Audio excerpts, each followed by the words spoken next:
What's going on, everyone? And today we're going to review the Raptor ALPHAGEAR watch.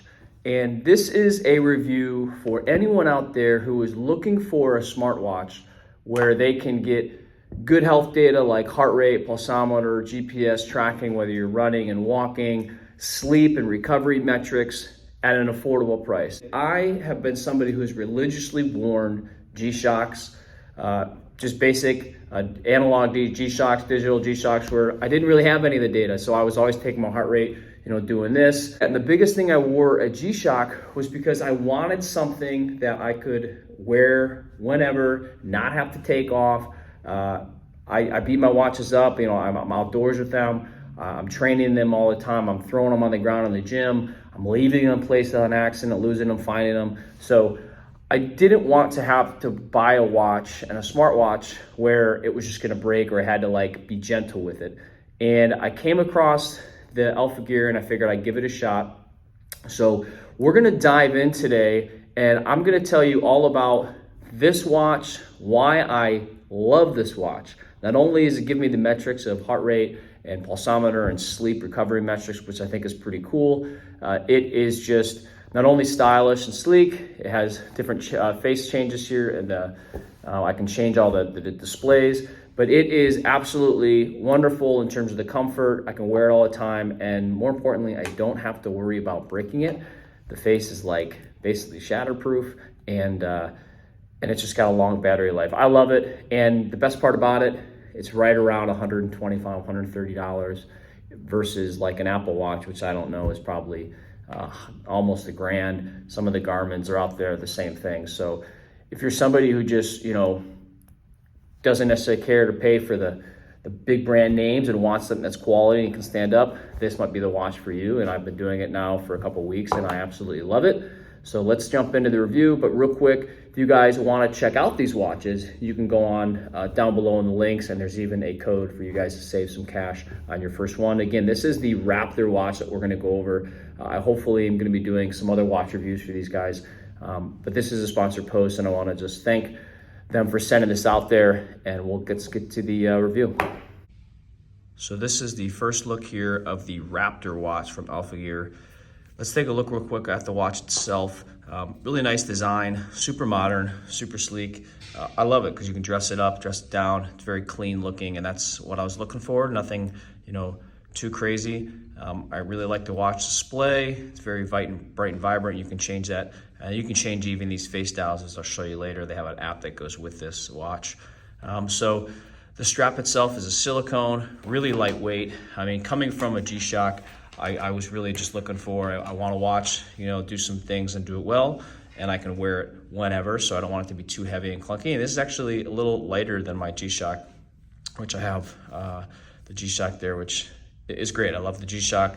I've never really worn a smartwatch, because I wanted the metrics, but I also wanted something that was durable and I could literally beat up and do anything in, and this is definitely fitting that bill, which I'll go into why I really am liking this watch.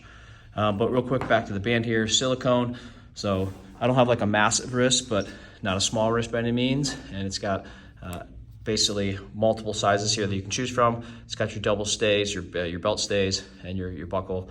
And on the back here, you can see that's where we have all of our readers. So you got your heart rate monitoring, your pedometer, blood oxygen, GPS, which is the big difference between this, the the Raptor and the Bravo is GPS tracking, and then accurate sleep monitor, which I'll use, and you can see it's picking up right there. But that right there, so when you're wearing it and you're doing a workout, it will tell you to tighten up the strap if it needs to get a better read. But I will tighten it up, and then I'll actually wear it a little looser just throughout the day, still being able to take continuous heart rate monitoring. So that's that. Next we're gonna go into the app, or into the watch here, and kind of show you what we're dealing with. So the watch itself, like I said, you could change and customize these faces in the app during the setup process. You'll be able to go through and change all these, and it's pretty cool and simple. They have a lot of different options. So you can see from my face here, and I gotta have it on a time where it turns off. Right out of the gates, it's motion detected. So when you put it on, if your hand's here and you turn your wrist up, it's gonna move, and then you can turn it down and turn it off. So when I keep it on sleeping, in the beginning, it really wasn't an issue. I didn't really think it was gonna light up or anything. I turn the dimness down, and sometimes when I move my hand it turns on, but it goes off pretty quickly, and sometimes I'll just roll my hand back over and it will turn off. But when I'm sleeping it's so dim anyways, I keep the brightness all the way down. But we can see here you have your battery. I have my step count there, just the heart rate. It's Monday, it's November 20th, and at the time there, so you can change all that and sync that all up in your phone through the app. So you have a couple buttons on the side here. You have your menu button. This is really, you can see I'm just toggling this. It spins, and I thought maybe it popped out, but it doesn't. That's just your clicker on and off. That's just the sleep, or kind of get it from sleep mode. And then you have your sport band down here. And then from your sliding wheel, you can slide through.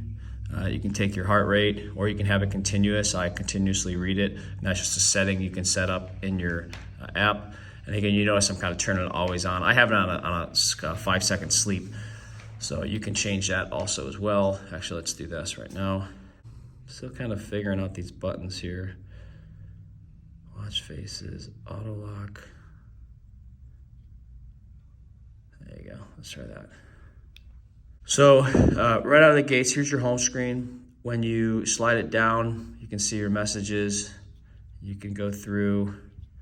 I have a lot of messages. You can clear them all out there. Then use this kind of, when you're in a home screen, if you want to go back, this is kind of your back screen. That's your enter, or your back button, that's your enter. So if you slide to the sides here, you have a heart rate. You know, I have a continuous heart rate, which is a setting where you can just tap it one time, and when you're doing your workouts, it will just run that continuously. You have your O2, so it'll tell you that, and you can just measure that. Your sleep, which this is pretty cool. So the blue lines there, and if you go into the app, it's way more detailed, and you can kind of read into that, but it will tell you your deep sleep, all that stuff, which is helpful for just recovery and just kind of see where you're at with things. And I'll show you that again in the app. That's my weather outside. And then if you have your music on, like I'm not connected there, and then you can even set daily goals. So these are kind of just general goals that I had in there. I put 10,000 steps. It has standing hours, which is basically like how many times you're getting up and down, and it has correlations. And again, in the app, it's got all the metrics in there, and you can kind of read more about why it's measuring this and what to shoot for. So that's that. So that's just your quick slides. Then if you want to, you can slide up. So we can go in here, like the top, that's like your do not disturb, which is great when you're sleeping. That way, like, if you get a text or something, it's not gonna go off on you. You have your battery, turn battery saving mode on there. This is your vibration intensity. So I have it on the highest just because I want to feel it. You can see I use my back button there. Then we have your brightness. You have your auto lock, which if you just want it like to lock up, you can, and then you just would hold that down. Say you're doing something and you just don't need your watch necessarily to keep going off. You can just lock it, and then you can use that center and you unlock it, and there'd be a wheel that would tell you you're unlocking, you're locking, you're locking, and you go from there. And then you have all your different ones, so watch faces. So I have a couple kind of pre-downloaded on here. But again, I just really like this one. Kind of gives me everything I want. And you can go to the mobile app, which is you connect with this, and that will show you everything that you need to do with that. And then lastly down there, actually you can see here your battery power. So your battery power, this is crazy. So I have it on continuous monitoring. So you can see your brightness, system settings, all that stuff. And in the app, you have a lot more, once you connect with your watch and it syncs up, you'll have a lot more options to kind of set it. But I have it on continuous heart rate monitoring, which it's said that it will impact the battery here. I went 5 days and it ran through half the battery. So I'm thinking probably 7 to 10 days. And I mean, it was me doing like all kinds of stuff on here, bright screen, using it. So at least I would say 7 to 10 days on a single charge. And then this thing charged up probably a half hour.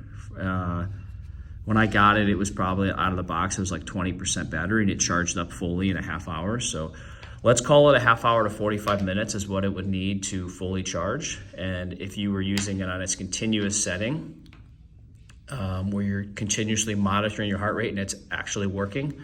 And I mean, I was going on walks, I was using GPS, I was doing all kinds of stuff with it. It's gonna give you like 7 to 10 days at a very minimum, probably even longer, like 2 weeks on a single charge. So pretty awesome. All right, and then the last part, which I really like about this, I want to show you the bottom here, is the sport mode. So if you click sport, so whenever you're doing like different activities, you can roll down here, and like if I'm working out, I'll just hit freestyle. They have a bunch of different stuff, but you would hit it, they tell you to tighten your strap up, and then you hit start. So let's pretend to do that. 3, 2, 1. And then it's gonna start measuring things. Like it's probably not gonna get a great read on things because I don't have it on, but it will go, it's kind of measuring my heart rate from what I had, but you can see here that it's giving you heart rate, time, it's giving you intervals, giving the calories. You can slide over, you can control your music. So that's pretty cool. When you're done, you just hit your button. Oh, you can see it's starting to go up there. So I pause it, I'm hitting that sport mode, and I can repause. I'm just gonna stop it. Do I wanna record the data? I'm not gonna record this data, but more other stuff I do, and you can sync it up in the app. So let's do that. And let's end it. Cool. So in a nutshell, that's what you're looking at. You can see you have your workout, you can see your activities, you can see your stats for the day, activities, you can kind of see what you've been doing. You can look at your heart rate. And this is all just stuff that you can get on your quick swipe, but it's just kind of showing you everything there. You got your stopwatch, you can set a timer.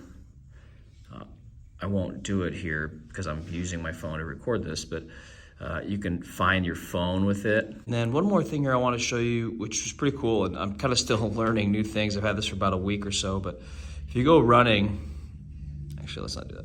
Outdoor running, which is pretty cool, it's going to use the GPS, and this is the big thing. So whether you're hiking, running, it's going to use it. And I'll just kind of show you here. So when you're in this screen, it gives you the same heart rate, all that stuff, your mileage. And then if you swipe over, you're getting that. And then if you swipe up, it's going to show you, previous mile, your average pace, your current pace.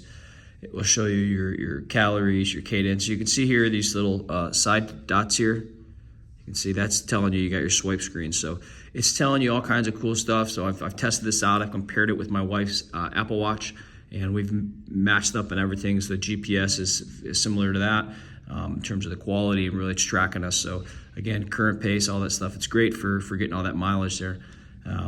And let's see, what else we got here? Again, I don't really do too much like cycling, but it would give you the same stuff. You can see it's using that GPS. So table tennis, maybe it tells you I thought maybe it would tell you your serve speed, I don't know. So it's got all kinds of stuff, just kind of giving you that. It's got your GPS on that. So it is integrating the GPS in there, and you can see here that GPS tracker. It's integrating that. So it's going to give you all your up-to-date data, which again is probably the biggest distinguisher here, other than obviously the awesome design. I really like the Bravo X2 in terms of the face design. It's got that wide face. But I would say the biggest difference between those two is that this one has the GPS tracking, and I believe the Bravo XL does not. And I'm hoping to get one here, and we'll do another Bravo XL full review. The Bravo XL, what it does have is it has the where you can message back. So if somebody sends you a text message, you can message back, or if somebody gives you a call here, I can see the call, I can see the message, but I can't respond or I can't pick up the call, whereas the Bravo X can take that call and you can do it right over like a Go Gadget style. So that's kind of the biggest distinguisher here, but I don't necessarily use to talk to text or the call. Again, I'm coming from a G-Shock. I just wanted the metrics and the data and the indestructible watch, and I think I found it in this one. The watch itself, I love it. It's great. It does everything I need it to do. I wear it in the shower, I wear it fishing, I've submerged it, I've hit it on metal plates, so I've done all kinds of stuff here, and I'm really enjoying it. So I'm actually now gonna go into the mobile app that connects with this, and we're gonna tinker around and I'll show you what else it's got. All right, so I wanted to show you guys the app here, and we're gonna open up the app. This is a third-party app, so when you download it, it's gonna open up here, and it has everything at the top here. You can see, you got your step count, you have your daily kind of movement goals here, and then you have your standing times. Then we can kind of scroll down there, you can kind of see your activity levels, your different workouts. So you can check your different workouts and see I went walking and I had GPS tracking, and it can tell you all your splits, and it can map where you were. And then what's also really cool here is the sleep data. So you can go into the app You can get the sleep data, the general overview of how long you're sleeping on the watch, but if you go into the app, it will tell you a little bit more about your deep sleep and the REM, and you can really look at that. And it's cool because I get to see the sleep information about my quality of sleep, not just how long I'm sleeping. And it's actually been pretty fair. I've woken up and I've first kind of been, I feel good, I feel rested, I bet I'm right about this target, and it's pretty been spot on. So it's been really helpful for that, to try and track my trends and go from there. And obviously I'm not really like dictating my day based on how I feel on that, but it's at least cool data to have so I can start to kind of map that and try and reproduce good sleep. And then if we go down to the device, you can check kind of the general settings on your device, all the way down from different watch style settings to, you can change more the weather, where you're at, and all that stuff. What's really cool about this one here is the watch device faces here. You can change those, so you can go onto the app, you can kind of preload a couple onto your watch itself, so you can actually change on your watch, and you can kind of go through and check that out. They have different themes and all that, so probably about 50 different watches to choose from, and you can kind of keep a couple on your watch and do that. And then you go to your overview account. This is where you'll just, you're always syncing your stuff up, so when you set your stuff up in the app, you're going to set everything up through there, and you link your program and profile. So there you have it, guys. That is the ALPHAGEAR Raptor review. Again, it's great. So if you're somebody looking for a smartwatch in the price range of about $100 to $150, check that out. Does everything I needed and more. Again, I compared it to my wife's Apple watch there, and it's indestructible, which I think is a big key for somebody like me who's active on the go. I'm always hitting stuff in the gym and fishing, and I just don't want to have to worry about my watch when it's on me. I just want to get the metrics, get the time, have it do its job, and not have to worry about anything. So if you guys want to check that out, as well as some other watches that they have, which hopefully I get some others to review here for you, you can check it out in the links below, alphagear.com. You can use the code down there and save some cash. So thanks again for tuning in. Hope you guys enjoyed this review.